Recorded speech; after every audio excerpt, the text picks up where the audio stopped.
Hello mga busing, mga madam, good day sa buong mundo at magandang gabi dyan sa inyo sa Pilipinas. Kumusta kayong lahat dyan sa Pilipinas, Luzon, Visayas, Mindanao at sa buong mundo mga busing, mga madam.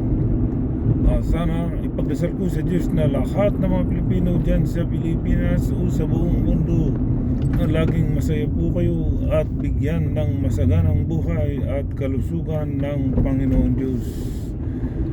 Okay, pag-usapan natin itong mga busing, mga madam, itong mag-ina na si Loren Legarda at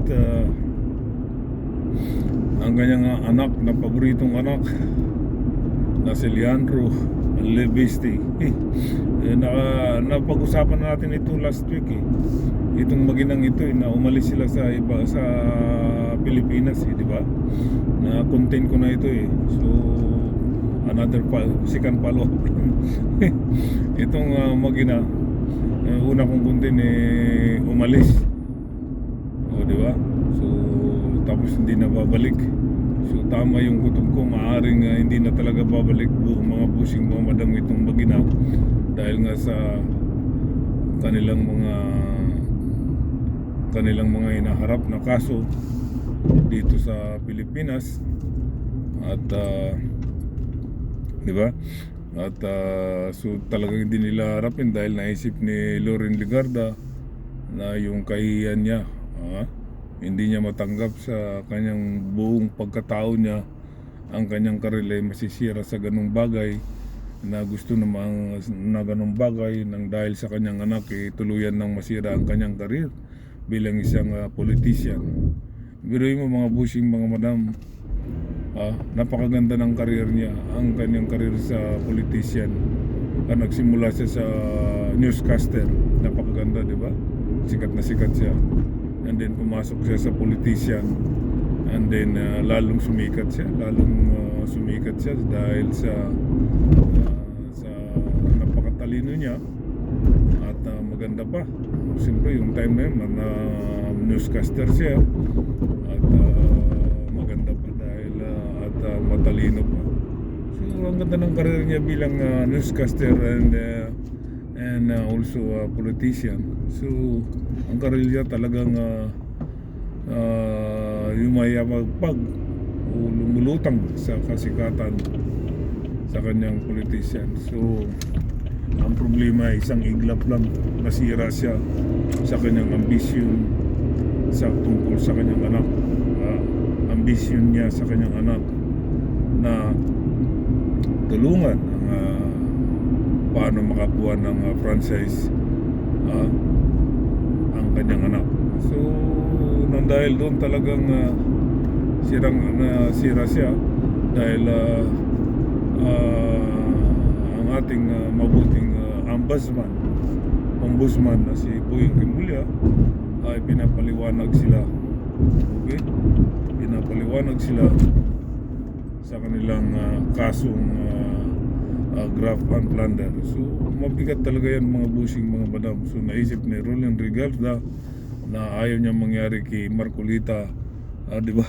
Ayaw niya mangyari kay Jingo Estrada na habang iharap sa korte nakapusas at nakasuot ng kulay orange na damit.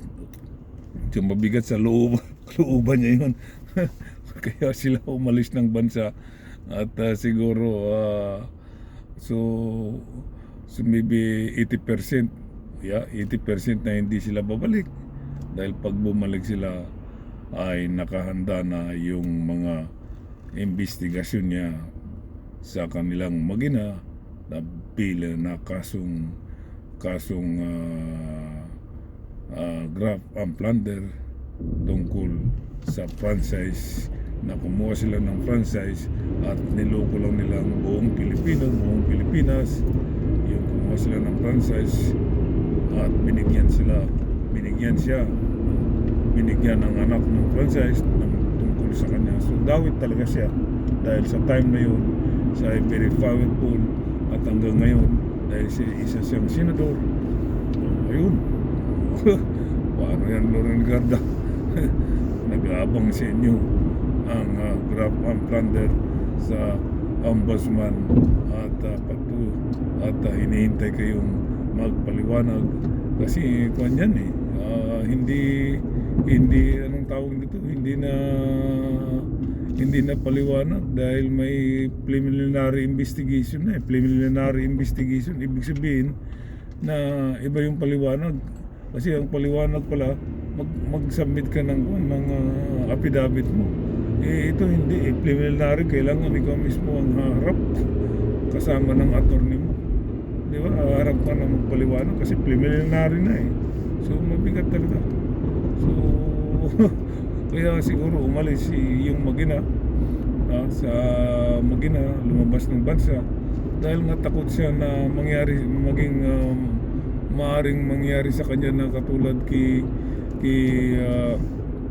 Marcolita na habang iharap sa media nakapusas at nakasuot ng orange na damit, at kung hindi man sa kaso o di man sa usgado nakasuot ng orange na damit at may pusa. So napakabigat yun, bossing.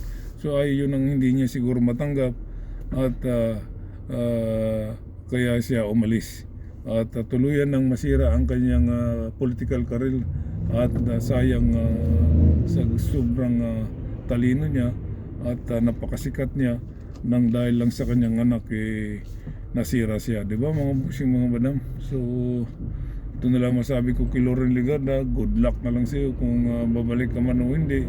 Good luck sa iyo, sana maayos mo yung problema mo o kaso mo laban sa plunder at corrupt kasama ng iyong anak. Okay? At ito namang ang kanyang anak na si Libiste, congressman din, at ang dami ng kaso, mga busing, mga bana. Ang kaso nito sa NBI pa, human trafficking. Kapag ka napatunayan sila na nagtanim ng tanim pokpok kay Executive Secretary Ralph Recto, kapag ka napatunayan na nagtanim pokpok sila kay Ralph Recto, yari sila, dalawa silang makukulong din at non-billable din yan.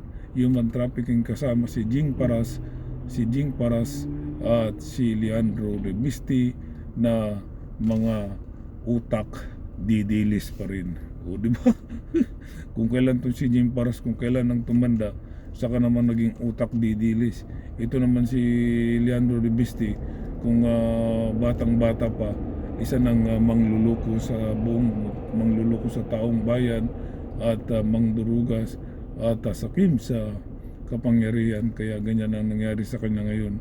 Hindi niya iniisip na bandang huli maaring masisira siya sa kanyang ambisyon na bilang political career, at ayun na nga, tuluyan na siyang nasira at wala na siyang mapupuntahan kundi umalis ng bansa. O di ba mga busi, patay siya. Pero may kakasuhan ka ng human trafficking, Libiste and Jing Paras. At hindi lang yan, itong si Leandro Libiste kasama sa kaso ng kanyang nanay na grabe ang korupsyon sa ombudsman. May sabuhin na siya sa NBI, mayroon pa siyang preliminary investigation sa ombudsman. So doble patong-patong ang kaso nitong batang ito, mga busing mga siya, di ba? Di ba? Pagka umatake sa ating gobyerno, sa ating mahal na pangulo, halos sirang-sira ang ating mahal na pangulo. Pero ito pala si Leandro Libiste pag umatake, pero ito pala mayroon palang baho, mayroon palang baho ito sa kanyang sarili, at higit pa sa baho ng kanyang hininga. Di ba? Di bumaliktad, nakarma siya. Di ba mga pusi? Titira-tira ka ng gobyerno sa ating mahal na pangulo ng administrasyon Marcos, at ikaw pala rin mayroon ka ring baho sa sarili mo. Ano nang mangyari? Wala ka na. At least ito na naman masabi ko sa iyo, good luck sa inyo good luck sa inyong Magina at good luck kay Jing Paras. Di ba? Okay, hanggang dito na lang po mga busing, mga madam. Ito na naman po ako. Maraming salamat po sa mga followers ko, mga palangga ko. Patuloy pa ako lagi nagpapasalamat sa inyo mga minahal kong followers. Sa mga hindi pa po nag-follow, please like and share and follow at mag-comment din kayo at aking babasahin. Comment lang po kayo mga busing, comment and like and share po mga busing mga madam. Sa mga sa mga didilis dyan, ito na naman ako laging nagbibigay ng sakit ng ulo sa inyo at sama ng loob hanggang ngayon ay didilis pa rin ang inyong utak mga busing mga madam. Okay, bye bye, peace.